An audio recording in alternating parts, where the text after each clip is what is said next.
ลูกท้าแม่เนี่ย ถามอีสังลูก แม่เคยไปสวรรค์อยู่บ่ บ่แล้วไผสิเคยไปสวรรค์เนาะ อ้าวพ่อบ่เคยพาแม่ขึ้นสวรรค์จักเทื่อบ่ บ่แล้ว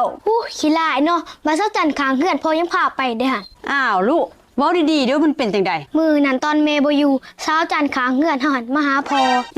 แล้วมันเป็นจังได๋ลูก แล้วพ่อก็พาเช้าจันทร์เข้าไปในห้องแล้วเช้าจันทร์ก็บอกให้พ่อพาขึ้นสวรรค์ เว้ามาให้มันละเอียดดูดะดะ แต่ว่าการไปสวรรค์นี่คือสิเจ็บสิปวดเนาะแม่เนาะเพราะว่าลูกได้ยินพ่อก็ฆ่าเช้าจันทร์ก็ฆ่ามาตอนสุดท้ายเช้าจันทร์บอกว่าหอดสวรรค์แล้วหอดสวรรค์แล้วลูกได้ยินแนวนั้นลูกก็ได้ไปซองเบิ่งลูกเห็นพ่อเต็งเช้าจันทร์ไว้อยู่สงสัยพ่อยานเช้าจันทร์ลอยขึ้นเทิงฟ้าเลยบ่จักเด้จึงมาเต็งเช้าจันทร์ไว้แม่เอ้ย พ่อมึง